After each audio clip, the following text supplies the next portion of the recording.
I think I was in high school 20 years ago, but I can't remember. The most powerful aspect of whether or not you have access to your representative chamber comes down to its ability to fortify our rights.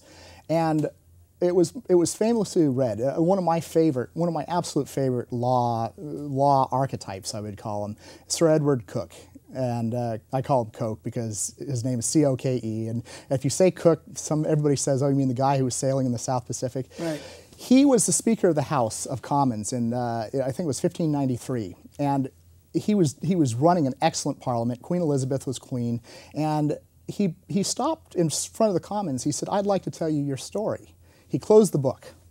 And he says, I'm going to tell you about your story about how the House of Commons came. And he said at one point in time they were unicameral. And all of a sudden, the Lords wouldn't let the Commons speak. And finally, the commoners all moved to a different side of the House, and they all sat by themselves, and they wouldn't participate. And the king said, what is the meaning of this? And one man spoke up, and he said, because, sire, each one of us sits here, though fortune and blood inferior, each one of us represents 1,000 men.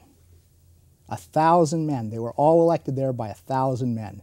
And the king recognized that. And that was the very first time that ever that a man in the House of Commons was able to speak. Because, sire, each one of us represents 1,000 men. And even the king recognized that. Yes. And what year was that? It was about it would have been in the 1560s or so. But yeah. And after that, they got slowly the evolution of rights came. Slowly what happened was the House began having the rights to speak in the chambers. They had the right not to be arrested if they were being called in from Parliament. Because I mean there was a funny aspect that said it used to be a calamity to be called to the House, to be elected. I mean, there were nights that they sought out to get charters that would permanently exclude them from being part of Parliament. It was seen as a horrid thing. And he said oftentimes a man was chosen because he was stout enough to take the trip or he owned his own horse. So, I mean, people were chosen for that thing. And he said, beyond that, what was gained but tired buttocks and an empty purse? He said you would be sent 400 miles away, you'd vote the tax against the community, you hurt everybody.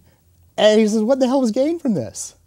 I can see why nobody really wanted to be elected. But slowly and surely people, the towns that sent them started realizing, gosh, we can get statutes for this. And it used to be that the only time you would call Parliament was for money, solely for money. Let me bring us forward into the United States. Okay. We have this tiny little state. It's called New Hampshire.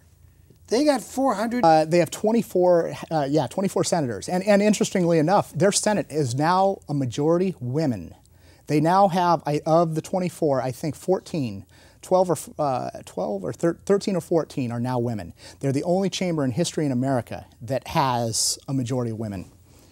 I was noticing in your brief, as I skipped through the foot-thick document, I mean, I would think the judges in the federal court hate you because somebody's got to read through that, and I'm sure the federal judge isn't. He's going to give it to his law clerk, isn't he? Well, he might, yeah. He's going to give it to his law clerk and say, look at this. A lot of it's charts, so I mean, it's not so. You have a photograph there of the 400 assembly members of New Hampshire, all squeezed into this chamber. And it's crazy because it doesn't look, you say, well, 400, wow, that's nuts. Well, no, if you look at the 400 and you say, well, that 400 represents the 1.2 million people in New Hampshire, that's not really that crazy. It really, you look at the picture and it's like, wow. What's even more interesting to me is I've sent emails and I've had regular correspondence. I saw that. They answer you. Yeah, they answer me.